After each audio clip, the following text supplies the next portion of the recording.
Alors, du coup, dans la première partie de cette série, on avait fait les deux premières méthodes, c'est-à-dire la méthode ajouter et la méthode affichage. Et on était en train de compiler ce programme-là. Donc, pour compiler, on avait juste fait un javac main.java et après on a fait un java main pour voir le contenu du bytecode. Donc, java main. Là, on a vu que notre séquence contenait 1000, 20, 10, 30 et 40. Là, c'est tout simplement la méthode ajoutée qu'on a créée dans la vidéo précédente. Tout simplement, on a ajouté 1000, on a ajouté 20, on a ajouté 10, on a ajouté 30, on a ajouté 40. Ensuite, on a affiché le contenu de notre tableau. Alors, on va continuer sur la méthode qui va suivre. C'est tout simplement une méthode somme des moyennes.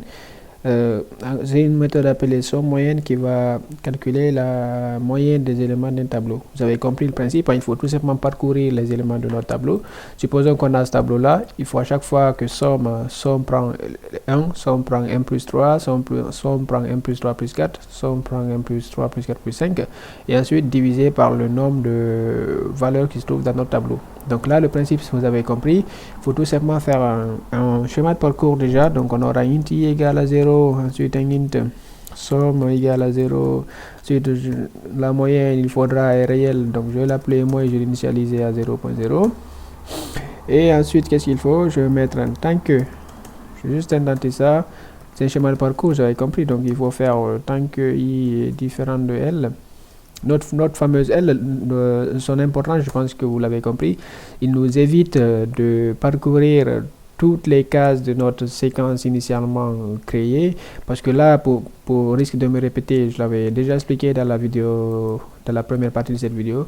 Si on crée, si on fait int tab, là on est en train de demander à notre compilateur de créer, on est en train de dire à notre compilateur que cette variable là c'est un tableau, et si on fait tab égale à new int, il va tout simplement réserver n cases consécutives dans la mémoire et se positionner à la première adresse, à la première case.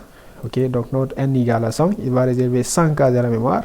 Et l'importance du L, je le rappelle ici, c'est tout simplement dire que le L c'est notre séquence courante, genre. Là, si on fait ça, on a 100 cases dans notre mémoire, mais nous, notre L se trouve ici. Là, je l'ai expliqué dans la première partie, on risque de le répéter.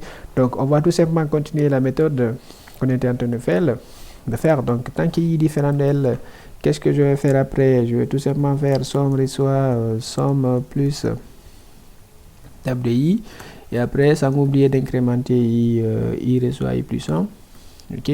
Ensuite, qu'est-ce qu'il faut? Je vais sortir, je vais tout simplement calculer la moyenne, sans oublier que la moyenne n'est pas divisée par 0, donc on ne peut pas diviser non par 0, on risque d'avoir infini.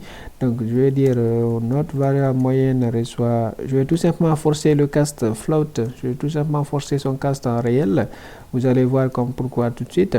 En gros, vous savez, dans les langages de programmation, si tu divises un entier par un entier, si tu divises un entier par un entier, le résultat c'est forcément un entier. Ok, donc là notre somme il est en entier, notre i il est en entier. Si tu divises un entier par un entier, le résultat, même si notre moyenne on avait déclaré à un float, le résultat va être forcément un entier. Donc c'est pour ça il faut forcer le cast ici, ou bien changer le type de la somme par un float par exemple. Ok, donc là somme moyenne ça doit marcher. On va essayer de faire est présent et après on va compiler les deux.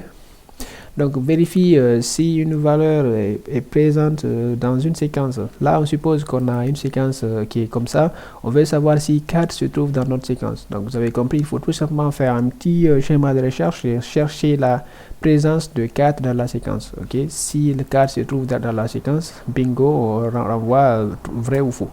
Donc vous avez compris, hein? Je vais déclarer encore un int i, je vais initialiser à 0.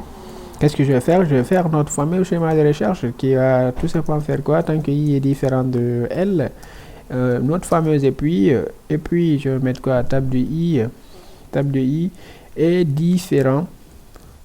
Là on cherche la présence de l'élément, donc il faut être différent de ce qu'on recherche. Donc différent de je vais tout simplement faire i++, i reçoit plutôt i reçoit i plus 1. C'est pareil en vrai.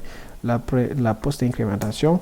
Ensuite, qu'est-ce qu'il faut? Au lieu de retourner false et au risque de faire des tests if, par exemple, si on a trouvé retourner true, sinon retourner false, il faut tout simplement qu'on retourne une expression booléenne. Par exemple, i différent de i différent de L. Ok. Là, au lieu que ce soit... Bon, on cherche sa présence, donc ça va être L. Tout simplement. Donc là, le schéma de recherche, qu'est-ce qu'il fait? Il faut pas oublier que là, on utilise le E puis. Donc le E puis, en gros, c'est une expression booléenne qui est vraie. Une seule condition doit être vraie pour que le E puis soit réalisé. Voilà, c'est pas comme le E logique où les deux conditions doivent simultanément se réaliser pour que ça soit vrai. Là, si la première condition est fausse, il va voir si la seconde condition est vraie.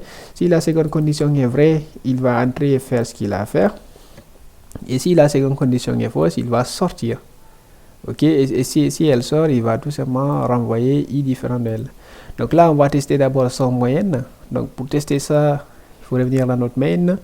Somme moyenne, je vais tout simplement faire t.somme moyenne. Or que somme moyenne, c'est un void, donc il n'affiche rien. Il faut tout simplement afficher un petit message dans le void ici.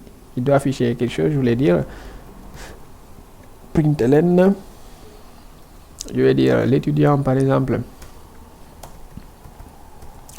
plutôt l'étudiant possède je vais dire somme point, sa moyenne vaut tout simplement à moyenne. Ok, là vous avez compris, hein? Si on appelle cette méthode dans le main, il va tout simplement afficher le contenu de ce message qu'on a vu écrit tout de suite. Donc qu'est-ce qu'il faut faire? Il faut tester d'abord ça. Je vais venir dans ici et je vais compiler javac main.java et ensuite ça va créer mon bytecode. Ce bytecode là, je vais l'afficher en java main. Bon, là j'ai tout simplement pas enregistré. Oups. Tout simplement pas enregistré. Donc javac main.java, pardon. Et après je vais mettre tout simplement java main. Voilà. Là on voit que l'étudiant possède 1100 points, sa moyenne est 220,0. Ok. Si vous divisez 1100 par 1, 2, 3, 4, 2, 4, 5 par 5 éléments, on a 220. Ok. Donc tout simplement il faut tester encore notre dernière méthode qu'on a réalisée et présent pour voir si un élément se trouve dans une séquence. Tout simplement il faut l'appeler ici. Par exemple, comme c'est un booléen, il retourne pas de message, il retourne quelque chose, il retourne une valeur, donc il faut afficher avec un petit écho est présent. Je vais tout simplement faire est présent. Là on attend à voir vrai ou faux. Ok. Maintenant on va appeler cette méthode là, tout simplement c'est t.est_présent. On va tester si la valeur 20 se trouve dans la séquence. Là normalement on doit avoir un petit true, hein. Si on a un petit true, ça veut dire c'est vrai. Donc java c main.java, ça crée mon bytecode. Ensuite je mets java main. Là on voit le résultat est présent et tout, parce que 20 se trouve bien sûr dans ma séquence. Ok. Donc après, qu'est-ce qu'il faudra faire? Il y a deux autres méthodes. Il y a une méthode qui est appelée nombre d'occurrence, qui va compter le nombre d'occurrences dans une séquence, nombre d'occurrences d'un élément dans une séquence. L'élément est entré en paramètre. Là le principe, je vais tout simplement le montrer ici. Là on suppose qu'on a 1 et là également on suppose qu'on a 1. Donc 1 figure deux fois dans la séquence, il va renvoyer 2. Ok. Donc le principe c'est assez basique, hein. Il faut tout simplement faire ça. Donc je vais déclarer int i égale à 0. Vous avez compris, il nous faudra un compteur int cpt, je vais l'appeler à 0. Et après, qu'est-ce qu'il faut faire? C'est un schéma de parcours. Il faut faire en tant que i est différent de L, tant qu'on n'est pas arrivé à notre séquence, fin de notre séquence. Et après il faut tester si notre table de i égale à l'élément. Si tel est le cas, alors il faut tout simplement incrémenter la valeur cpt reçoit cpt plus 1 et sortir du if, faire un i++, ok. Sortir de la boucle while, retourner cpt. Ok, là vous avez compris le principe. Si j'essaie de tester ça dans le main, c'est assez basique. Je vais juste venir dans le main ici. Nombre d'occurrences, ça retourne quelque chose, donc il faut l'écho. Donc je vais juste faire ça comme ça. Je vais dire quoi, NB occurrence comme ça. Et au lieu que ce soit présent, ça va être NB occurrence. Je vais voir le nombre d'occurrences de la valeur 20 dans la séquence. Normalement, le résultat doit être 1. Donc là, ça manque une parenthèse. Oups. Qu'est-ce que je fais? Voilà, ça manque une parenthèse. Et après, je vais compiler ça tout simplement ici. Je vais dire java c main.java. Ensuite, je vais faire un java main. Ok, là on voit un nombre d'occurrences 1 parce qu'on a testé le nombre d'occurrences de 20 dans la séquence. 20 figure une seule fois, donc il a renvoyé 1. Ensuite, qu'est-ce qu'il faut faire? C'est premier renvoi la première position d'un élément. Bon, là pour vous montrer un petit exemple, là on a 1, 3, 1. On veut savoir la première position où apparaît 1, donc c'est la position 0. Donc on veut faire en sorte que cette méthode renvoie 0. Ok, donc vous avez compris le principe. C'est le même, donc il me faut une variable i, je vais appeler à 0, j'adore les i. Ensuite je vais faire, il me faudra tout simplement int pose comme position, je vais l'initialiser à 0. Donc le principe c'est quoi? Il faut tout simplement chercher d'abord la présence de l'élément dans la séquence. Si on trouve l'élément dans la séquence, on récupère sa position et on retourne cette position. Donc i différent de L, vous avez compris avec notre fameuse et puis. Donc je vais mettre un tab de i. Tab de i est différent. Avance tant que tab de i est différent de l'élément. Tant que tu n'as pas trouvé, toi, tu vas tout simplement passer à la case suivante. I reçoit i plus 1. Et après, si on sort de la boucle, je vais tout simplement tester si i est différent de L. Si i est différent de L, ça veut dire on n'est pas arrivé en fin de séquence. Et si on n'est pas arrivé en fin de séquence, ça veut dire on a trouvé notre prédicat. Donc ça veut dire ici, on a trouvé, ok. Et qu'est-ce qu'il faudra faire? Il faut juste que pose prenne i. Et ensuite, il faut retourner pose. Donc là, vous avez compris le principe, c'est assez basique. Donc pour tester ça également, il faut que je... là, pour s'attarder un peu sur cette méthode, là, j'ai fait un schéma de recherche qui est classique. Donc, qu'est-ce que je fais? Tant que tu n'es pas arrivé en fin de séquence, et puis le contenu, et puis l'élément qui se trouve à la position i est différent de l'élément que tu recherches, toi, qu'est-ce que tu vas faire? Tu vas avancer. Maintenant, on sort lorsque on a un tab de i qui est égal à e. Si un tab de i est égal à e, il va sortir. Alors la position va prendre i et on va retourner cette position-là.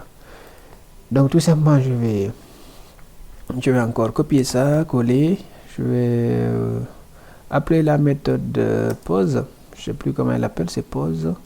Voilà, pose première occurrence. On va avoir la première occurrence de 10. Ok. Voilà, première occurrence de 10. Normalement, 10, il apparaît ici. Donc, on a 0, 1, 2. Donc, on attend à avoir 2. Donc, si on a 2, bon, pour changer un peu le message ici, là, c'est pas une belle occurrence, mais première occurrence, ok?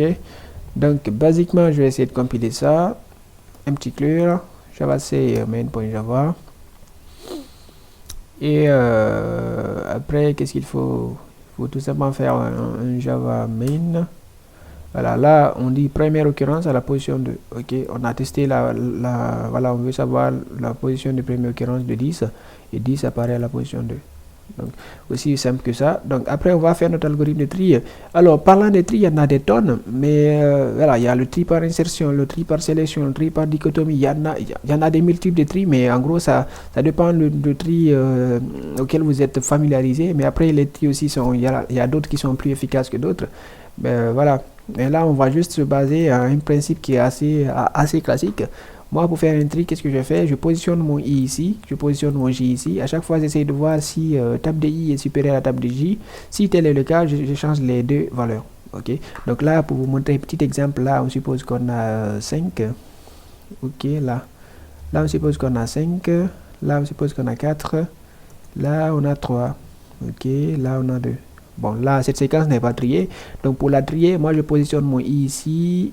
et mon J ici. À chaque fois, j'essaie, est-ce que tab de I est supérieur à tab de J? Alors, tab de I contient 5. Est-ce que 5 est supérieur à 4? Oui. Alors, tab de, je vais échanger les deux contenus. Donc, le 4, il va venir ici. Le 4, il va venir ici. Et le 5, il va venir ici. Or, vous avez compris, pour échanger le contenu de deux variables, il nous faut une variable temporaire. Donc, c'est aussi classique que ça, ce qu'on va essayer de faire ici. Donc, vous avez compris, il me faut un i égale à 0, un int j que je vais initialiser à 0. Et vous avez compris, il me faudra une variable temporaire que je vais appeler stock, que je vais l'initialiser à 0.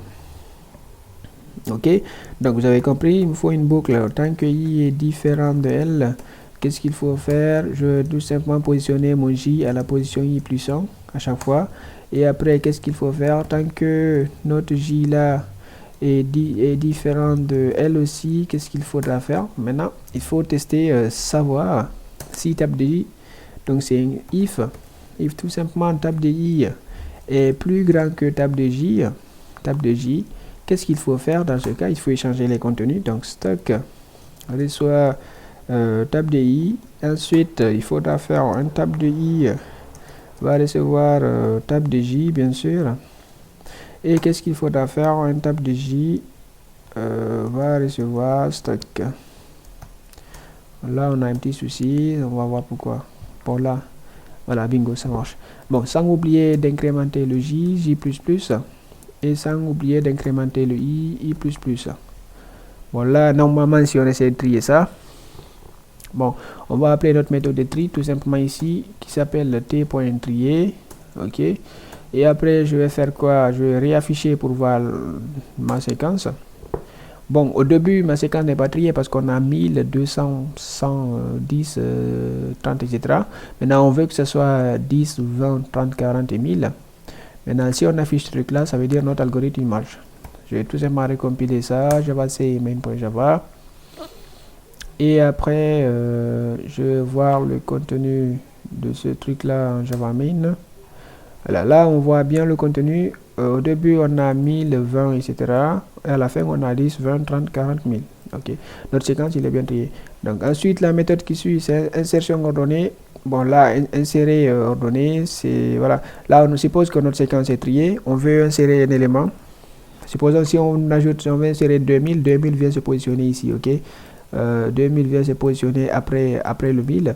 Si on veut insérer 999, il va s'insérer entre 40 et 1000. Ok, donc on va faire en sorte de faire ça.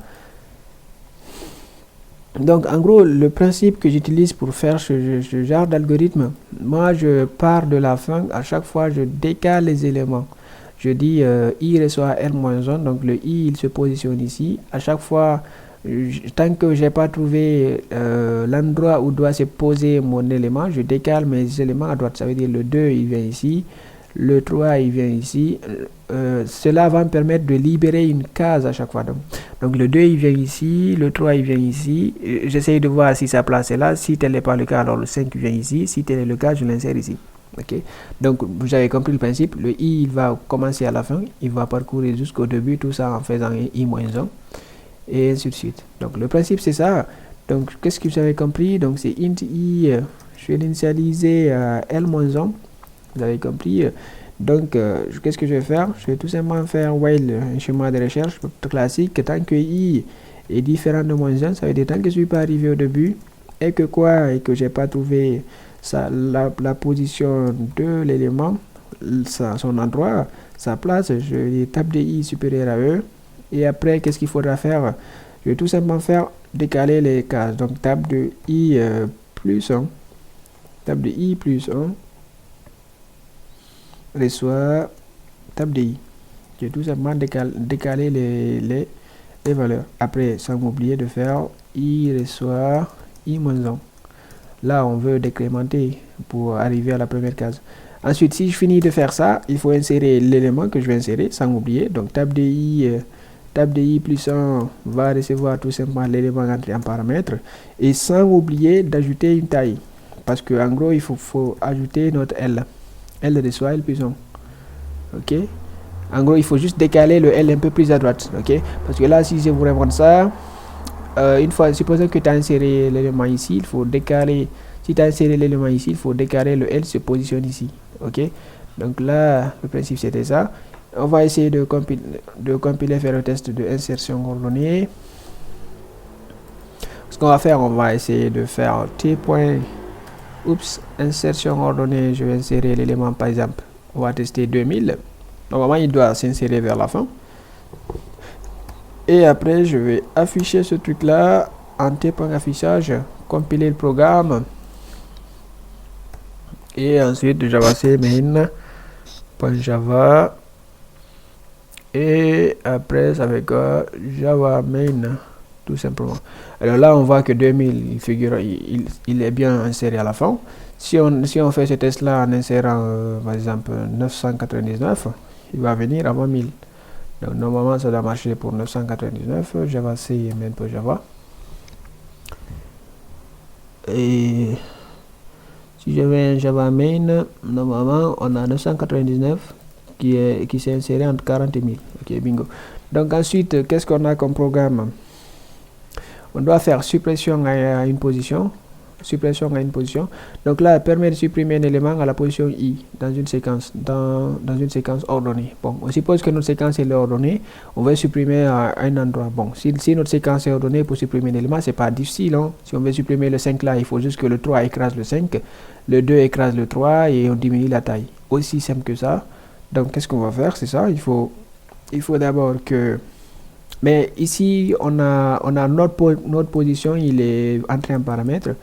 Donc, supposons que là, on veut supprimer à la position 1. Donc, c'est le 5. Donc, le 3 va écraser le 5. Le 2 va venir à la position ici. Et le L, on va le couper après. Donc, c'est tout simplement ce qu'on va faire. Donc, notre I, je vais déclarer une variable. Je vais déclarer une variable I. Plutôt, je vais utiliser une boucle for, une boucle pour une fois. Donc, je vais faire for int I allant de k à I inférieur à L-1, à I inférieur à L-1, je veux dire I++. Ok, qu'est-ce que je vais faire? Je vais tout simplement décaler les valeurs. Donc, tab de I va recevoir tab de I plus 1. Tab de I plus 1. Ok, or que là, il va commencer à la position K. À chaque fois, il décale les valeurs si la séquence est déjà triée. Sans oublier à la fin, il faudrait diminuer la taille de ma séquence. Donc, L reçoit L-1. Ok, donc c'est assez basique que ça. L reçoit L-1.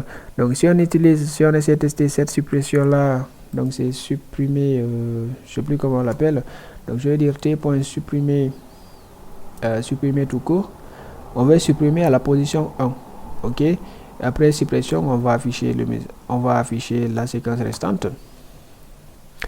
Ok, donc je vais faire un JavaC main.java et après je vais faire un Java main. Ok, là on voit qu'est-ce qui s'est passé. Là on voit bien sûr, on voulait supprimer à la position 1. La position 1 contenait la valeur 20 et la valeur 20 a disparu à la prochaine séquence. Ok, là on voit on a 10, 30, 40, 99, 1000, etc. Là on avait 20 et 20 est disparu. Donc qu'est-ce qu'on va faire comme méthode suivante? Suppression non ordonnée. Bah oui, là c'est assez basique. Si on veut supprimer dans une séquence dont l'ordre n'est pas important, si l'ordre n'est pas demandé, il faut juste prendre la valeur ici. Supposons qu'on veut supprimer le 5 là, il faut juste prendre la valeur ici et écraser la valeur 5 et couper le L. C'est-à-dire le L reçoit L-1. Si l'ordre n'est pas important, on ne se soucie pas à faire des boucles. Donc il faut tout simplement faire un tab de I va recevoir tab de L-1. Vous avez compris, le L-1. Ensuite, il faut couper le L. L reçoit L-1. Et c'est aussi simple que ça. Ok. Après, on a une dernière méthode à faire, suppression, qui supprime un élément. Là, on veut que si on donne, par exemple, on appelle cette méthode avec une valeur, la valeur 1000, ça supprime la valeur 1000 de notre tableau. Ok. Donc là, vous avez compris, il nous faudra un schéma de recherche. Donc, int i égale 0. Donc, je vais faire quoi? Autant que i est différent de L. Et puis quoi? Et puis tab de i. Et puis tab de i est différent de l'élément qu'on recherche. Qu'est-ce que tu vas faire? Je veux dire, toi, tu avances. I reçoit I plus 1. Tu avances. OK? Et après, au final, qu'est-ce que je vais tester? Je vais tester si I est différent de L. Je vais tout simplement tester si I est différent de L. Si tel est le cas, si I est différent de L, qu'est-ce qu'il faudra faire? Je vais tout simplement appeler la méthode supprimer. La méthode supprimer qui supprime à la position I. OK? Bon, là on veut supprimer l'élément. Je pouvais aussi faire un petit décalage ici sans appeler la méthode intermédiaire. Mais là, j'ai juste appelé ça pour un peu plus de pratique. Donc là, pour pas avoir des ennuis, je vais ensuite reconfirmer mon choix en testant si l'élément égal à table de I. OK? Bon, là, qu'est-ce que je fais? Si on imbrique deux méthodes, il y a une méthode qui s'appelle l'appelant, c'est celle-là, et une méthode qui s'appelle l'appeler, c'est celle-là. Donc là, en gros, là, qu'est-ce qui va se passer? Dans le main, on va appeler l'appelant, qui est suppression. L'appelant va exécuter ces instructions-là jusque-là, et après, il va couper, il va venir dans le main, en paramètre, le paramètre I ici qui a été donné, il va réaliser tout ce machin-là, et après, ensuite, au final, il va revenir dans l'appelant. Il va exécuter ce qui reste, mais là, ce qui reste, c'est ça. Après, il va sortir. Donc là, techniquement, si on appelle cette suppression avec une valeur contenue dans une valeur qui est dans la séquence, il va supprimer cette valeur-là. Ok, donc là, juste fait un schéma classique de recherche. J'ai dit quoi, tant qu'on n'est pas à la fin et que l'élément à la position I est différent de l'élément qu'on recherche, qu'on veut supprimer, tu avances. Là, j'ai dit quoi, si I est différent de L, ça veut dire que quoi, celui-là, on n'est pas arrivé en fin. Ok, on n'est pas arrivé à la fin. Ça veut dire que celui-là, il est faux. Ça veut dire que celui-là, il est faux. Et dire que celui-là est faux, c'est tout simplement dire que l'élément est égal à table de I. C'est comme si tu mets le nom ici, non, table de I différent de élément, c'est table de I égal élément. Donc je vais appeler la méthode supprimer, je vais lui donner la position de l'élément que je vais supprimer et il va supprimer cet élément-là. Ok? Donc on va faire le test de suppression. Suppression dans le main. Tout simplement, je vais faire int.suppression en parenthèse, supposons que je vais supprimer la valeur 1000. Ok? Et après, je vais réafficher le truc, affichage. Ok, donc je vais afficher ça. Donc je vais d'abord faire un petit clear. Java C main.java. Et après, je vais faire Java main qui va faire la suppression. Bon, là, au début, on a notre séquence qui est comme ça. Donc on a 10, 30, 40, 9, 1000. Au final, on veut supprimer 1000. On voit bien que 1000 a disparu de notre séquence.